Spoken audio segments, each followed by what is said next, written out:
نبی کریم علیہ السلام کے صحابی حضرت ابو ہریرہ رضی اللہ تعالیٰ عنہ فرماتے ہیں کہ حضور سید عالم علیہ السلام کے پاس میں بیٹھا تھا تو چند نوجوان حضور کے پاس بیٹھے تھے. جہاں ہم بیٹھے تھے وہاں جگہ کچھ تنگ تھی. ایک بزرگ آ گئے سفید داڑھی والے, انہوں نے سلام لی. نبی پاک علیہ السلام نے سلام کا جواب دیا تو حضور نے نوجوانوں پہ 2-3 دفعہ نظر ڈالی. وہ بیٹھے رہے, ان کو جگہ نہیں دی, تھوڑے سمٹے نہیں. تو کہتے ہیں رسول پاک علیہ السلام نے بات کی تو میں کانپنے لگا. اللہ کے حبیب نے فرمایا من لم یرحم صغیرنا ولم یعکر کبیرنا فلیس منا. فرمایا جس کو چھوٹے پہ شفقت نہیں کرنی آتی اور جس کو بڑے کی عزت نہیں کرنی آتی اس کا تو ہم سے تعلق ہی کوئی نہیں. فلیس منا, وہ ہم میں سے. فرمایا وہ آئے تم نے جگہ ہی نہیں دی, سفید داڑھی والے شخص کا اکرام نہیں کیا, اس کو تم نے جگہ ہی نہیں دی. اور ہم لوگ یہ سمجھتے ہیں, یہ نوجوان یہ سمجھتے ہیں کہ ہم نے کون سا بوڑھے ہونا ہے, ہم نے کون سا بوڑھے ہونا, ہم نے تو سدا جوان ہی رہنا ہے. ایک کلرک نے نا ایک دفعہ کسی بہت بڑے رائٹر کو کہا کہ اپنے نام سمیت, اس نے کہا تھا میرا نام, ایڈریس, فون نمبر سمیت یہ بات اپنے کالم میں درج کر دو. اس نے کہا کہ میں کلرک تھا, تنخواہیں وغیرہ دیتا تھا کسی بینک میں یا کسی ایسے ادارے میں ملازم تھا جہاں میں وہ چیزیں دیا کرتا. تو کہتے ہیں کہ میں وہاں یہ کام کرتا تھا تو بوڑھے لوگ, آپ کو پتہ ہے ضعیف لوگ آتے ہیں بیچارے پینشن لینے, کسی بچے کی منت کرتے ہیں, وہ لے کے جاتا ہے. بابا جی کو یہ بھی نہیں پتا انگوٹھا کہاں لگانا ہے, فارم کیسے فل کرنا ہے. تو یہ سرکاری عہدوں پہ بیٹھے لوگ معاذ اللہ تنگ ہوتے ہیں اور کئی دفعہ غلط جملے استعمال کرتے. تو کہا کرتا تھا کہ میں بڑا سخت رویہ رکھتا تھا, اب میری بھی پینشن ہو گئی ہے اور اب جب میں خود لینے جاتا ہوں نا تو کہتا ہے جتنے دھکے میں یہ تھے اس سے 11 گنا کھا چکا ہوں پر معافی کوئی نہیں مل رہی. تو لوگوں کو یہ میرا نام لے کے ایڈریس سمیت بتا دیں کہ اگر اپنا بڑھاپا سیف کرنا چاہتے ہیں تو اپنی جوانی محتاط کریں. اگر اپنا بڑھاپا سیف کرنا چاہتے ہیں تو اپنی جوانی, اور بڑھاپے میں باتیں برداشت جوانی میں برداشت ہوتی ہیں, بڑھاپے میں تو لفظ سہے بھی نہیں جاتے, آنسو خود بخود نکل جاتے ہیں جب بچہ بات کرتا ہے. سنو یہ نوجوان یہ حدیث یاد کر لیں, یہ طبرانی میں موجود ہے. میرے نبی کریم علیہ السلام نے فرمایا یہ حدیث یاد کر لینی ہے. پڑھیے درود صلی اللہ ہو, پھر کہیے صلی اللہ ہو, چلے تیسری دفعہ بھی پڑھ لیں صلی اللہ ہو. رسول پاک علیہ السلام نے فرمایا جو شخص اپنی جوانی میں کسی بوڑھے کی عزت کرے گا, جب وہ بوڑھا ہوگا تو اللہ اسے کئی گنا بڑھ کے اس کی عزت کرائے گا.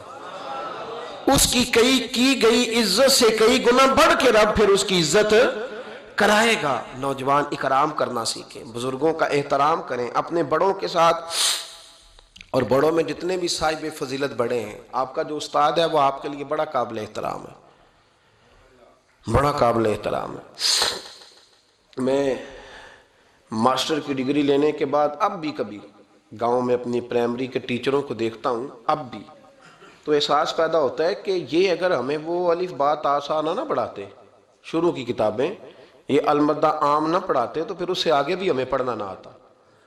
اور اگر آپ کو اللہ تعالیٰ سمجھ دے نا, توفیق دے, تو یہ سمجھیں کہ جو چھوٹا استاد ہوتا ہے اس کی محنت زیادہ ہوتی ہے. ہاں یونیورسٹی والے جو ٹیچر ہیں وہ تو لیکچر دے کے چلے جاتے ہیں, تو وہ جس نے رٹا لگایا نا پہاڑے یاد کرانے کا,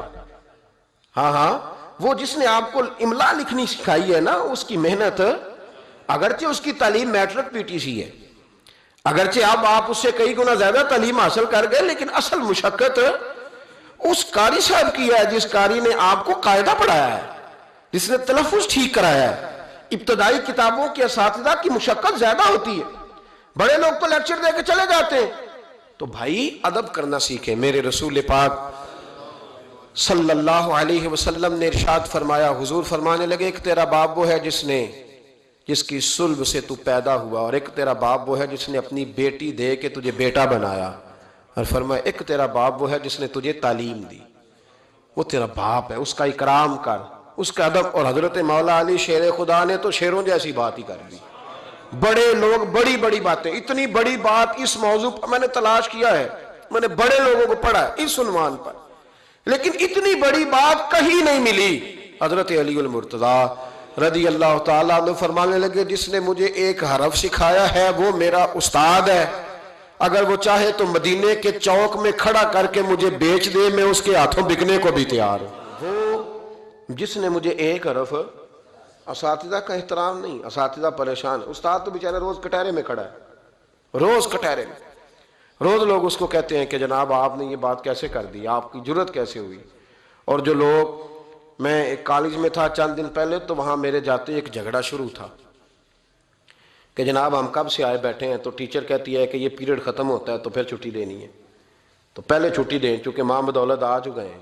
اکرام نہیں، جو قومیں ادب نہیں کرتی وہ تعلیم کبھی بھی حاصل ہے، اور تعلیم حاصل کر بھی لیں تو تعلیم کا فیض نہیں پا سکتے۔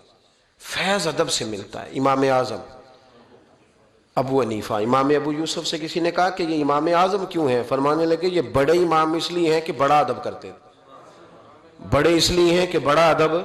امام صاحب کے ساتھ 4-5 شاگرد بیٹھے تھے، ایک باغ میں آپ تشریف فرما تھے۔ تو اب تو ہمارے ہاں بڑی آسانی ہے، کتابوں کو آپ کمپیوٹر سے سرچ کر سکتے ہیں، حوالے بڑی آسانی سے مل جاتے ہیں۔ اب بھی بڑا مشکل ہوتا ہے، کتاب سے ڈھونڈنا بڑا مشکل ہے۔ ہم اپنے طالب علموں کو کبھی کہتے ہیں نا صرف کتاب ہی ڈھونڈ کے دے دو، تو وہ کہتے ہیں جی اس کو آپ لگایا ہی حروف تہجی کے حساب سے کریں تاکہ ہمیں یہ مشقت نہ کرنی پڑے۔ آپ اس کو حروف تہجی کے مشورے دیتے ہیں۔ کوئی کہتا ہے جی آپ فن کے لحاظ سے کتاب میں حدیث علیحدہ رکھا کریں، تفسیر علیحدہ رکھا کریں تاکہ ہمیں کوئی مطلب حرکت نہ کرنی پڑے۔ مشورے دیتے ہیں، چلو اچھے بچے بھی ہوتے ہیں، سارا کچھ ساتھ ساتھ ہی ہے۔ تخریج کا کام کرنا بڑا مشکل ہے آج بھی۔ جب آپ نے صحیح مطالعہ کرنا ہو تو پھر موبائل شبائل بند کر کے ہی ہوتا ہے۔ جب آپ نے کسی چیز پہ ریسرچ کرنی ہے، اس کو ہر لحاظ سے اور ہر زاویے سے آپ پڑھنا چاہتے ہیں، پھر یہ مشقت والا کام ہے۔ اس زمانے میں زیادہ مشقت ہوتی تھی، گرمی بڑی سخت تھی، تو امام اعظم رحمۃ اللہ علیہ نے 2-3 شاگرد منگا لیے۔ اب بڑی ساری سہولیات ہیں، جب ہم کوئی صفحہ 2-3 صفحے محفوظ کرنا چاہتے ہیں تو اس کا طریقہ ہم یہ رکھتے ہیں کہ ہمارے پاس پنیں ہوتی ہیں، پن لگا لی، اتنے صفحے سائڈ پہ کر لیے، پھر بہت ساری آسانیاں ہیں۔ اس زمانے کے اندر بڑا مشکل ہوتا تھا، کچھ کاغذ بھی بڑا مہنگا تھا، چیزوں کو سمیٹنا، اور اگر کوئی چیز بکھر جاتی تھی دوبارہ حاصل کرنا ایک مشقت والا کام۔ تو امام صاحب رحمۃ اللہ علیہ باغ میں بیٹھے تھے، کچھ حدیثوں پر کام ہو رہا تھا، ان کی جو روایات تھیں اس کے راوی جو تھے وہ مرتب کیے جا رہے تھے، چیزوں پر فقہ کے اصول بنائے جا رہے تھے۔ شاید 2-4-5 شاگرد بھی بیٹھے تھے، باغ کے ساتھ کچھ بچے کھیل رہے تھے، تو گیند گری ایک بچے کی۔ تو آپ کو پتہ ہے کہ ایک بچے کی ویسے ڈیوٹی لگائی جاتی ہے گیند ہی پکڑنے کی، کھڑا کرتے ہیں نا جی پیچھے اس کو کہ تو نے صرف گیند ہی پکڑنی ہے۔ مجھے چونکہ دلچسپی نہیں میچ سے، لہذا مجھے زیادہ نام وام نہیں آتے کہ اس کو کیا کہتے ہیں، تو اس کو کھڑا کیا تھا انہوں نے پیچھے۔ وہ گیند اچانک آ گئی نا جب باغ میں، تو بچہ دوڑا آیا، 12-14 سال کا بچہ جب وہ آیا نا باغ میں، تو امام صاحب نے آؤ دیکھا نہ تاؤ دیکھا، امام صاحب جھٹ سے اٹھ کے کھڑے ہو گئے، اور جب کھڑے ہوئے تو وہ کاغذ جو تھے وہ سارے بکھر گئے۔ اب امام صاحب کھڑے ہوئے تو شاگردوں کو بھی کھڑا ہونا تھا، وہ بھی سارے کھڑے ہو گئے، ان کا بھی سارا سامان بکھر گیا، ٹوٹ گیا، دائیں بائیں چیزیں ہو گئیں۔ بچہ چلا گیا، امام صاحب بیٹھ گئے، شاگرد بڑے ادب والے تھے، انہوں نے پوچھا بھی نہیں کیا معاملہ ہے۔ اب نئے سرے سے ساری ترتیب دوبارہ سے لگائی گئی، تھوڑی دیر گزری تو بچہ پھر باغ میں آ گیا، امام صاحب پھر اٹھ کے کھڑے ہو گئے، پھر ساری چیزیں بکھر گئی۔ تیسری دفعہ وہ پھر آ گیا، اب پتہ نہیں وہ کتنی دفعہ آئے گا، بار بار شاگردوں کو بھی اٹھنا پڑتا، وہ کاغذات سارے بکھر جاتے۔ بالآخر ایک شاگرد بول پڑے، کہنے لگے حضور یہ تو بچہ ہے، یہ 100 دفعہ آئے گا۔ تو امام صاحب نے برجستہ جواب دیا، فرمایا اگر یہ 100 دفعہ آیا نا تو ابو حنیفہ 100 دفعہ اٹھ کے کھڑا ہوگا، میں کھڑا ہوں گا، تمہیں تو نہیں نہ پابند کر رہا۔ کہا حضور ماجرا کیا ہے، کون ہے یہ بچہ؟ تو امام صاحب فرمانے لگے یہ میرے استاد کا پوتا ہے، یہ میرے شیخ کا پوتا ہے، میرے مرشد کا پوتا ہے۔ اصلہ نال جے نیکی کریے تے وہ نسلہ تاک نہیں پول دے، ہاں بے اصلہ نال نیکی کریے تے پھل کنڈیاں نال تول دے۔ یہ میرے حضرت کا پوتا ہے، اس گھر سے میں نے فیض لیا ہے۔ فرمایا میں نے نمک کھایا ہے، یہ کیسے ہو سکتا ہے کہ یہ آئے اور میں اٹھ کے کھڑا نہ ہوں، یہ 1000 دفعہ بھی آئے تو میں کھڑا ہوں گا۔ تو امام ابو یوسف فرماتے تھے اس دن مجھے سمجھ آئی کہ یہ جو امام صرف امام نہیں، امام اعظم ہے نا، یہ بڑے اس لیے ہے کہ انہوں نے ادب بڑے بڑے کیے ہیں، انہوں نے اکرام بڑے بڑے کیے۔ ہمارے ہاں تو اب اتنی پریشانی والا معاملہ، اتنی پریشانی والا سوچ نہیں سکتے، بالخصوص وہ لوگ جن کا بڑا ملت میں اکرام ہونا چاہیے تھا، بڑا اکرام، مجھے صحیح بتائیں کہ ایک مستند قرآن و سنت جاننے والا عالم کسی ولیمے میں جائے اور ساتھ ہی ایم این اے جائے تو قدر کس کی زیادہ ہو رہی ہوتی ہے؟ ہونی کس کی چاہیے؟ یہ تکلیف والا معاملہ ہے، تکلیف والا۔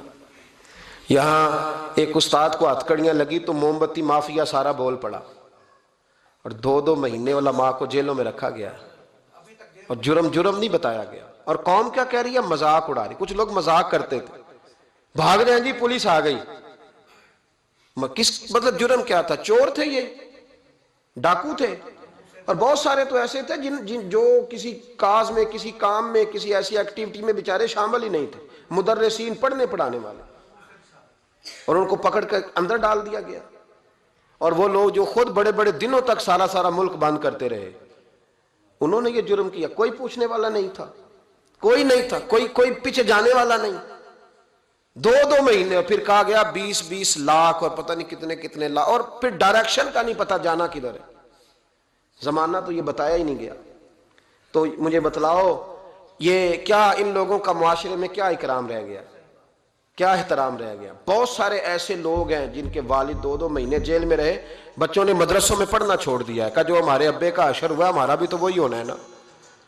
پڑھنا چھوڑ گئے طالب علم، انہوں نے کہا جی ہم سے نہیں یہ کام ہوتا۔ تو روز سیمینار کرتے ہو، یہ تھوڑے دن پہلے کراچی میں سیمینار تھا کہ ہرن کی پیدائش کم ہو گئی ہے، تو ایسے اقدامات کیے جائیں کہ ہرن جو ہے وہ زیادہ پیدا ہو۔ بہت بڑا سیمینار منعقد کیا گیا۔ آپ کو نہیں پتا کہ علماء کم رہتے جا رہے ہیں؟ پتہ ہے آپ کو؟ ڈھونڈنے سے عالم نہیں ملتا، بستیوں کی بستیاں خالی ہیں۔ کیوں؟ اس لیے کہ جو حشر کرتے ہیں نا ہم، خود ساری زندگی جو مرضی کرتا رہے، اور کسی عالم کا ننگا سر بھی دیکھ لے تو وہ 20 جگہ پہ 20 جگہ۔ ہم جا رہے تھے تھوڑے دن پہلے لاہور، تو آگے گاڑیوں کی بریک لگ گئی، گاڑیوں کی بریک لگی تو بچے نے بریک لگا دی گاڑی کی، تو پیچھے سے ایک ڈرائیور نے آ کے دھڑام سے گاڑی ماری، اڑا دیا سارا کچھ پیچھے سے، سب ختم۔ اب اس کی سواریاں کہنے لگی کہ ہم تجھے وہاں سے کہتے آ رہے ہیں کہ تو چلاتا ادھر ہے دیکھتا ادھر ہے۔ بچے جلال کرنے لگے تو میں نے ان کا بازو تھام لیا، میں نے کہا پتر ہم جو کام کرتے ہیں نا یہ بڑا مظلومیت والا کام ہے، تم نے 2 منٹ بھی کسی سے بات کر لی نا، حالانکہ غلطی ساری اس کی ہے، اور ہم نے اسے کچھ بھی نہیں کہا، اس کی سواریاں ساری اس کے گلے پڑ رہی تھی کہ جو تو دیکھتا ادھر ہے چلاتا ادھر ہے، ساتھ میسیج لکھ رہا ہے، تو ساتھ موبائل سن رہا ہے، تو کس طرح پاگل ہے، کتنے لوگوں کی جان خطرے میں ڈال۔ تو میں نے کہا بیٹے تم ایک بات بھی کرو گے تو اس کی ویڈیو بن جائے گی کہ یہ دیکھیں جی یہ پیر صاحب تبلیغ کرتے ہیں، ان کا حال دیکھیں، یہ فٹافٹ معاملہ، اور یہ اتنا سخت معاملہ، اتنی اذیت ناک یہ مسئلہ ہوتا جا رہا ہے، اتنا کربناک ہے یہ معاملہ، کسی نے کسی سے ہاتھ نہیں ملایا تو شور ہو گیا۔ یہ بازو دکھنے لگتا ہے، آپ یقین کریں، بیٹھے رہتے ہیں نا جب کسی مجلس میں جاتے ہیں تو ہزاروں لوگوں سے ملنا پڑتا ہے، اور سنگی اپنے حساب سے ملاقات کرتے ہیں، کچھ بڑے عقیدت مند ہوتے ہیں، اور جب تک پورا بازو اپنے قریب نہ کر لے تب تک سلام میں بھی مزہ نہیں آتا۔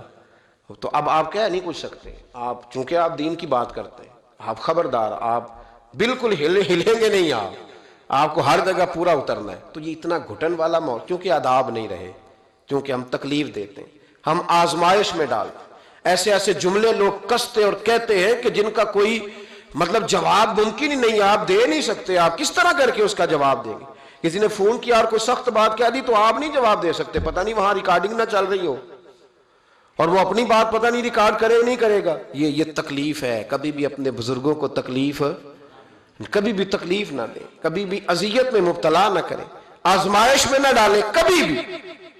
اور میں طالب علموں سے کہتا ہوں، میں کہتا ہوں تمہیں کیا ضرورت ہے کبھی کبھی، اور الحمدللہ یہ چند لوگوں کی بات کر رہا ہوں، ورنہ اللہ کا فضل ہے، عزت کرنے والوں کی تعداد زیادہ ہے، پیار کرنے والوں کی تعداد زیادہ ہے، اور کرم کے ساتھ دیکھنے والوں کی تعداد زیادہ ہے، اللہ کا فضل ہے، زیادہ ہے لوگ۔ لیکن میں طالب علموں سے کہتا ہوں، میں یہ حدیثیں اکثر بیان نہیں کرتا کہ کہیں میرے دل میں یہ خیال نہ آئے کہ میں بھی ایسا ہوں، میں اس درجے کا بندہ نہیں ہوں، الحمدللہ صحیح کہہ رہا ہوں، میں اس درجے کا نہیں ہوں، پر یار کتنی شاندار بات ہے، کتنی بڑی علامہ اسماعیل حقی نے روایت لکھی ہے، میرے نبی کریم رسول رحمت صلی اللہ علیہ وسلم آقا دو عالم علیہ السلام نے فرمایا، حضور نے نہیں فرمایا کہ پیر میرا وارث ہے، نبی پاک نے یہ نہیں فرمایا کہ جو ساری زندگی رزق حلال کھائے وہ میرا وارث ہے.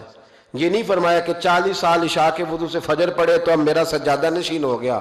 نہ، نبی پاک نے فرمایا یہ جو عالم ہے نا یہ میرے وارث ہے، یہ دین کے عالم میرے. اور کیا حسن ہے لفظوں کا، کیا وقار ہے. یقین کریں جب یہ حدیثیں پڑھتے ہیں نا تو روح پرواز کرتی ہے اور دل کرتا ہے کہ وجد اگر آ سکتا ہے تو اس بات پہ آ سکتا ہے. میرے مصطفیٰ کریم علیہ السلام نے فرمایا جس نے کسی عالم کی مدد کی سمجھے میں نے اپنے نبی کی مدد کی. فرمایا جس نے کسی عالم کو سہارا دیا وہ سمجھے میں نے اپنے نبی کو سہارا دیا. اور حضور فرمانے لگے جو کسی عالم کی صحبت میں بیٹھا وہ سمجھے میری صحبت میں بیٹھا ہے. اور حد ہو گئی، نبی کریم علیہ السلام نے فرمایا جس نے عالم کی زیارت کر لی سمجھے اس نے میرا دیدار کر لیا. اور فرمایا عالم کا چہرہ دیکھتے رہنا بھی عبادت ہے. اتنا بڑا درجہ. اور جہاں جناب موم بتی مافیا ٹی وی پہ بیٹھے ہوئے لبرل لوگ، لبرل بے دین، یہاں تو کسی کی عزت محفوظ نہیں. تھوڑے دن پہلے ایک بڑے مشہور اینکر کی مجھے ویڈیو دکھائی بچوں نے، علامہ اقبال کو برا بھلا کہہ رہے تھے. اور بڑے غلیظ. سنا آپ نے بھی؟ نام لینے کی ضرورت تو نہیں، پتہ نا جی میں بات نہیں کرتا جی، کسی ہم ذکر نہیں کرتے. میرا عرض کرنے کا مقصد یہ ہے کہ آپ اقبال مصور پاکستان، محسن پاکستان، اور ٹی وی پر بیٹھ کر آپ جب ایسی ہستیوں کے بارے میں جملے کسیں گے پیچھے کیا رہے گا؟ تکلیف نہ دے. کم از کم جو چلے گئے ان کے بارے میں تو نبی پاک نے فرمایا اذکروا محاسن موتاکم، جو مر جائے تو اس میں تو کمزوری ہو بھی تو اس کا ذکر نہ کرو، اس کی صرف اچھی اچھی باتوں کا ذکر کرو. یہ ظلم ہے، یہ زیادتی ہے. خیال فرمائیں اپنے گزر. دیکھیں نا داتا علی اجویری رحمت اللہ علیہ، پتہ کتنا بڑا شخص ہے. غوث اعظم جیلانی رحمت اللہ علیہ کا ایک قول ہے، آپ فرماتے ہیں کہ اگر میں علی بن عثمان حجویری کے زمانے میں ہوتا تو ضرور ان کی صحبت میں بیٹھتا. یعنی غوث پاک کہتے ہیں. چلو ہم تو داتا صاحب ویسے بھی نہیں جاتے، کبھی مال لینے لاہور گئے ہو نا تو باہر ہی کھڑے ہو کے کچھ لوگ سلام کر لیتے ہیں.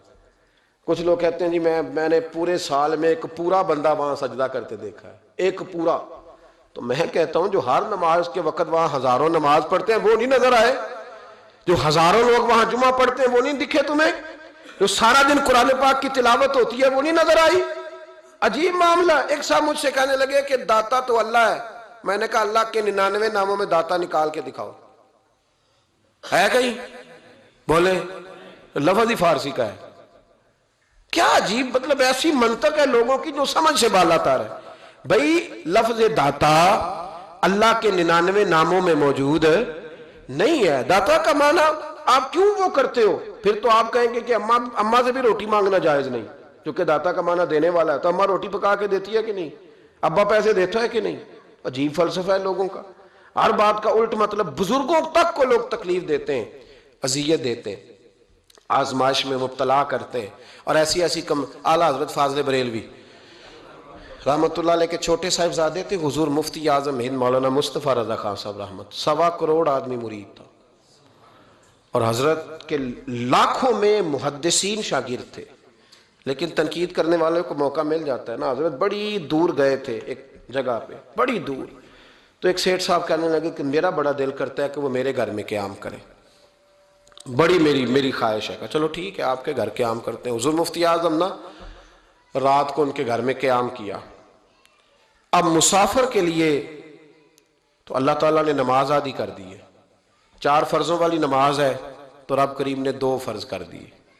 سنتوں اور نفلوں میں اجازت دے دی، پڑھے کوئی تب بھی ٹھیک ہے، نہ پڑھے تب بھی ٹھیک ہے.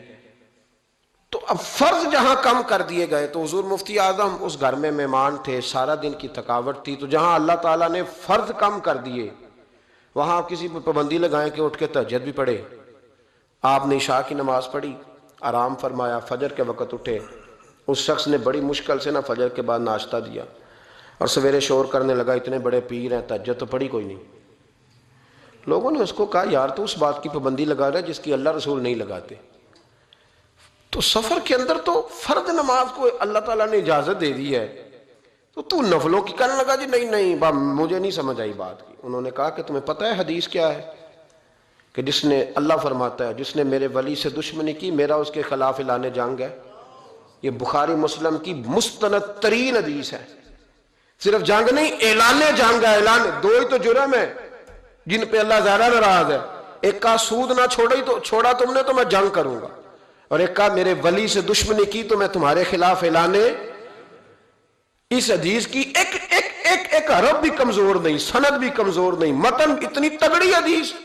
حضرت معاذ ابن جبل رضی اللہ تعالیٰ عنہ نبی پاک صلی اللہ علیہ وسلم کے روزے پر بیٹھ کے رو رہے تھے. یہ ابو داؤد شریف کی حدیث. حضرت عمر آگے کا روتے کیوں ہو؟ فرمانے لگے مجھے دو حدیثوں نے پریشان کر دیا. ایک تو نبی پاک نے فرمایا چھوٹی سی ریاکاری بھی شرک ہے، اگرچہ شرک اصغر ہے پر انسان سے غلطی ہو ہی جاتی ہے. اور دوسرا حضور نے کہا ہے کہ جس نے ولی سے دشمنی کی میرا اعلان جان گیا. تو عمر مجھے کیسے پتا چلے گا کہ کون ولی ہے؟ حضرت عمر نے کہا بہتر یہ ہے کہ تو سب کی عزت کیا کر، سب کا اکرام کر. لیکن یہاں تو لوگ معاف ہی نہیں کر رہے. غوث پاک پر بھی فتویٰ ہے، داتا علی اجویری پر بھی فتویٰ ہے، خواجہ معین الدین ہے. پتہ نہیں یہ کون سا دین ہے، کون سا مذہب ہے جس میں پچھلا کوئی بھی ٹھیک نہیں تھا، جو آج پیدا ہوا صرف وہ ٹھیک ہے، جو جتنا زیادہ بدتمیز ہوتا ہے اتنا زیادہ عروج پاتا ہے. تو میں